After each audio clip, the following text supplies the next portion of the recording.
Om Swastiastu, salam dan bahagia.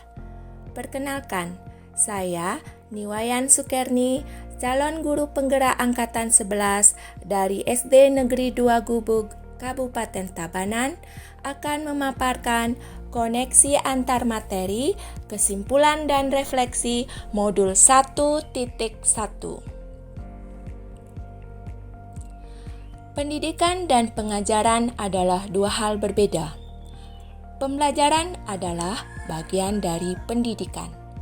Pengajaran merupakan bagian dari proses pendidikan dalam memberikan ilmu untuk kecakapan hidup anak secara lahir batin.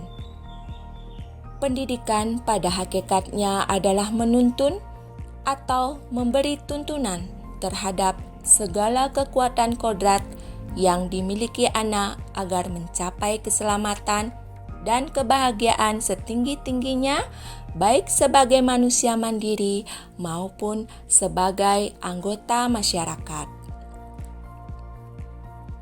Pendidikan menciptakan ruang bagi murid untuk bertumbuh secara utuh agar mampu memuliakan dirinya dan orang lain, serta hidup menjadi seorang yang mandiri.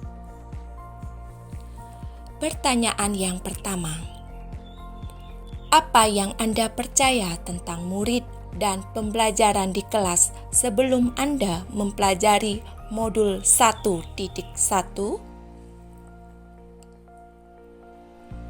Sebelum saya mempelajari modul 1.1, pembelajaran yang dilakukan adalah hanya melakukan transfer materi pembelajaran, mengingat materi yang disampaikan banyak. Jika peserta didik telah mencapai ketuntasan, saya berpikir bahwa pembelajaran telah berhasil. Pembelajaran berpusat pada guru. Peserta didik hanya sebagai objek pembelajaran. Fokus meminta siswa untuk menghafal materi tanpa memikirkan bagaimana cara materi tersebut bisa dipahami secara utuh.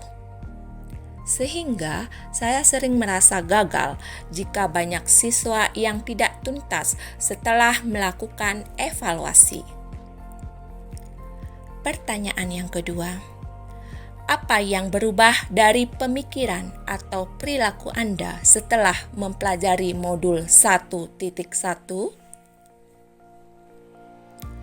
Setelah mempelajari modul 1.1 tentang pemikiran Ki Hajar Dewantara, saya menyadari bahwa apa yang saya pikirkan dan saya lakukan saat ini tidak tepat. Seharusnya saya melakukan proses pembelajaran secara menyeluruh.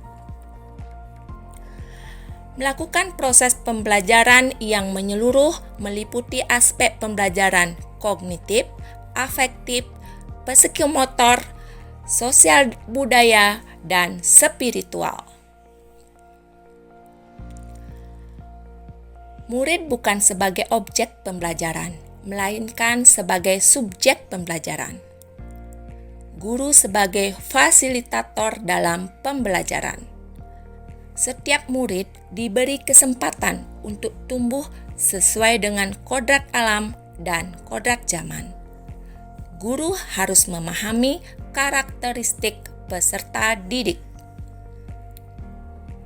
Pertanyaan yang ketiga, apa yang dapat segera Anda terapkan lebih baik agar kelas Anda mencerminkan pemikiran Ki Hajar Dewantara? Pembelajaran yang saya akan terapkan yaitu yang pertama, mempelajari latar belakang dan karakteristik murid. Yang kedua, menuntun murid sesuai bakat, minat, dan potensi diri masing-masing sesuai dengan kodratnya. Yang ketiga, merancang dan memberikan pembelajaran yang bermakna dengan menggunakan model dan media yang menyenangkan. Yang keempat, menerapkan pembelajaran abad 21 sesuai dengan pemikiran Ki Hajar Dewantara yang berpikir kritis, kreatif, komunikatif, dan kolaboratif. Dengan berpegang teguh pada konsep yang memerdekakan anak, pembelajaran tidak lagi menuntut, tapi menuntun. Karena tugas guru adalah memberikan tuntunan atau arahan yang baik kepada murid, berusaha menjadi teladan bagi murid, baik melalui perkataan maupun perbuatan. Demikianlah pemaparan dari saya. Terima kasih, salam dan bahagia. Om Santi Santi Santi Om.